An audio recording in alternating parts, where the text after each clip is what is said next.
लकड़ी की काठी, काठी पे घोड़ा, घोड़े की धुन पे जो मारा हथौड़ा, दौड़ा दौड़ा दौड़ा घोड़ा धुन उठा के दौड़ा। अरे यार 3 बजे फिल्म शुरू हो जाएगी, तू क्या कर रही है?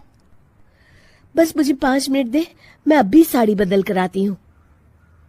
अरे बहू, तू अचानक कहाँ जा रही है? तेरी सास तुझे आवाज दे रही है। अरे छोड़ ना, ये बुढ़िया कभी नहीं सुधरेगी। क्या हुआ माँ जी?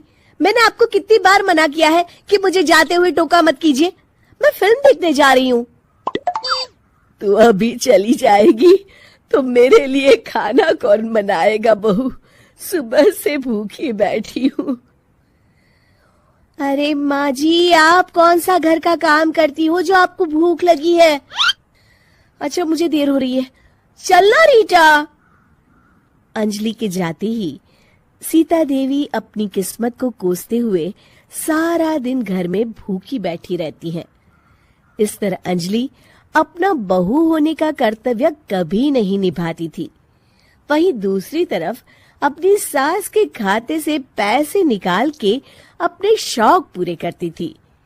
लेकिन सीता देवी इस उम्मीद पर थी कि एक दिन उसकी बहू सुधर जाएगी। फिर एक दिन सीता देवी की जुड़वा बहन गीता देवी वहां आती है। अपनी बहन को घर के काम करते हुए देख गीता देवी आग बबूला हो जाती है। अरे ये सब यहाँ क्या चल रहा है सीता? तेरी बहू कहाँ है जो तू घर के काम कर रही है? सीता देवी भावुक होकर रोने लगती है।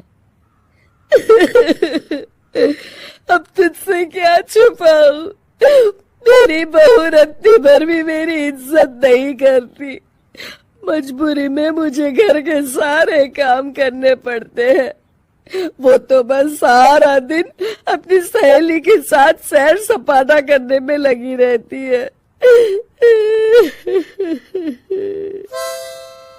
अच्छा, तो उस चिड़िया के पर निकल आए। तू चिंता मत कर, मैं ऐसी कई बिगड़ैल बहुओं को ठीक कर चुकी हूँ।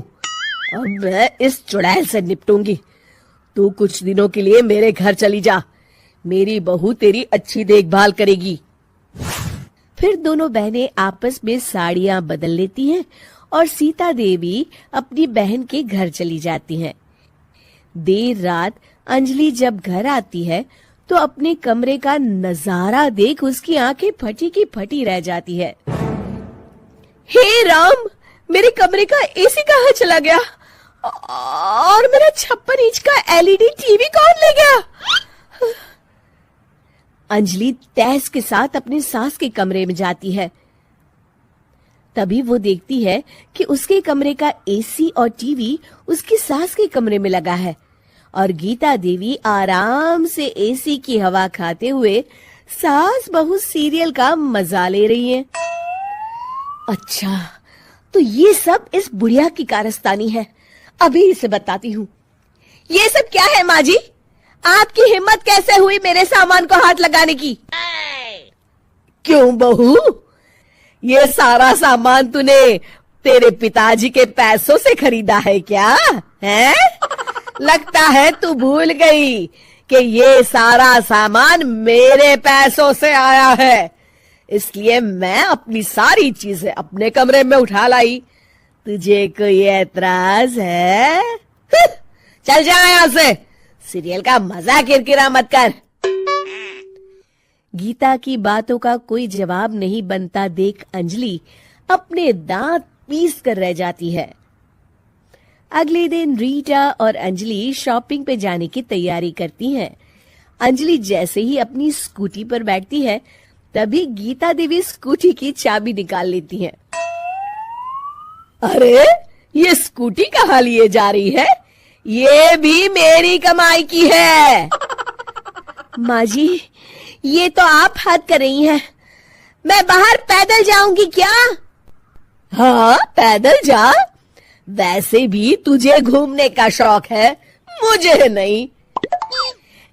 देखिए माँ जी, इस तरह मेरी सहेली के सामने मेरी बेइज्जती करके आप ठीक नहीं कर रही हैं। आप मुझे अच्छी तरह जानती हैं, बाद में आपको पछताना पड़ेगा। अच्छा, तो तू नहीं सुधरने वाली, मेरे ही घर में मुझे ही धमकी दे रही है। तेरी याददाश्त के लिए बता दूं कि ये मकान मेरे नाम पर है। अब तू देख, मैं आज ही अपने बिल्लू वकील को बुलाकर ये सारी जायदाद अनाथालय को दान कर देती हूँ, फिर तुझे एक ढेला भी नहीं मिलेगा। गीता की बातें सुनकर अंजलि के पैरों तले जमीन खिसक जाती है। अरे अगर तेरी सास ने तुझे अपनी जायदाद से बेदखल कर दिया तब तो तू सड़क पर आ जाएगी। मैं तो कहती हूँ चुपचाप अपनी सास से माफी मांग ले अंजलि। हाँ, तू बिल्कुल सही कहती है, मेरी सास का कोई भरोसा नहीं है। अरे नहीं नहीं माँ जी, ऐसा गजब मत करिए। आज के बाद मैं आपको कोई तकलीफ नहीं दूंगी और घर के सारे काम ना मैं ही कर लूंगी। मैं आपको एक अच्छी बहू बनकर दिखाऊंगी। कुछ दिनों के बाद, ये लीजिए माँ जी, आराम से गाजर का हलवा खाइए। खुशबू तो बहुत अच्छी है। हाँ माँ जी, वैसे मैंने सब काम कर लिया है, तो मैं आपके पैर दबा दूं? आप आराम से हलवा खाइए। इस तरह गीता देवी अंजलि को सही रास्ते पर ले आती है और सीता देवी वापस अपने घर में आकर रहने लगती है।